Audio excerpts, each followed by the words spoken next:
FAQ 4A.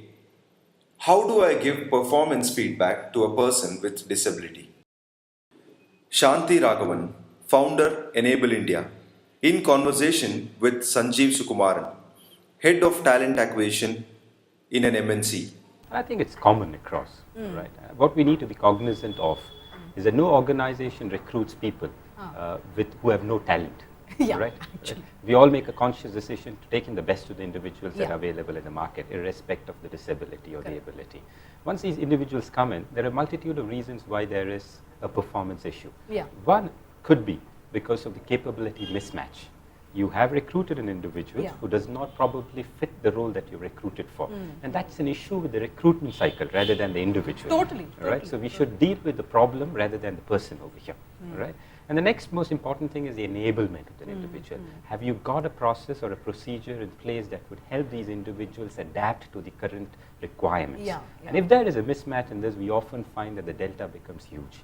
And today's generation, Very true. of individuals are the ones who need continuous feedback. Yeah, Right? yeah. And they are not hesitant to receive these feedbacks. Correct. My suggestion is to give them the feedback. Yeah. And if you're not equipped to give them those feedbacks, make sure that you are trained to do so. Absolutely. I think that's fair, you know. In fact, I think very often, not even for persons with disability, for non-disabled, you'll have mentors so that people get enabled. The only difference here is for people with disability, since they have the workplace solution, or there are some things in the environment, like, you know, if there's a hearing impaired, you need an interpreter sometimes, or whatever. I mean, if you take care of that, Absolutely. then the performance should be good. Else, in any case, give the performance feedback. So if there Absolutely. is an issue with the performance, you're saying give the feedback.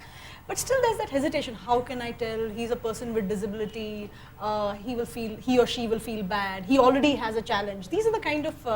No, I don't think so, right? Because I think if you have that apprehension of giving the feedback, yeah. you need to raise your hand and take help. Yeah, Right? yeah. Because I don't think anybody would want an individual who does not perform in the team. Right? Because Yeah, it yeah. impacts the other individuals too. Absolutely, that's right? why I don't understand why that happens. Absolutely. You know? And if you still think that this individual is not capable of performing in the Yeah. current role, Yeah.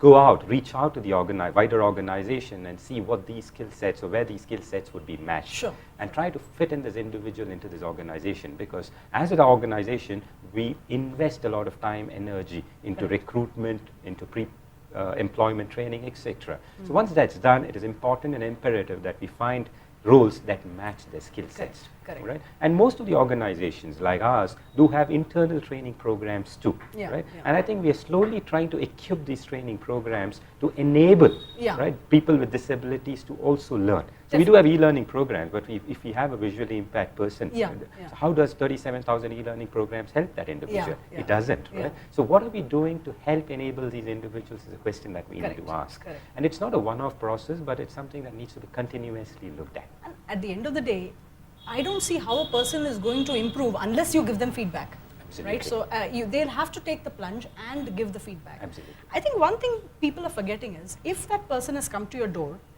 through all their challenges, done the education, they would have also got feedback at some time or the other. I mean, when you get your marks every time, you've got feedback that you didn't do well. So, I mean, it's not that this person is going to be shocked with the feedback. There will be some sensitive people, and that requires handling just like you do for people without disability. I think that's pretty much the message. I think just being open, Yeah. honest, and Yeah. putting your requirements up front, Yes.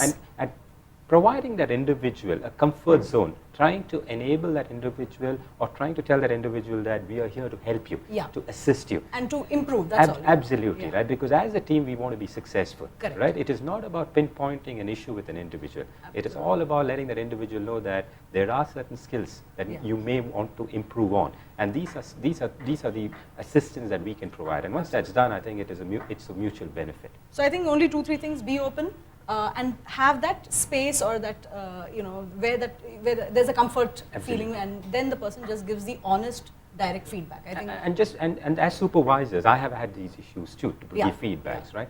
So the only thing I did was to reach out to Enable India, to other institutes Yeah. that could help me sensitize myself on what are the various other methods Correct. that I can give feedback. I remember only, I think we just say, chill, cool, man, just Yeah. relax and just give your feedback. Absolutely, right? It's no different in most cases, right? But you just need to hear it once. I think Absolutely, that's right? it, yeah. That enables us to actually do our job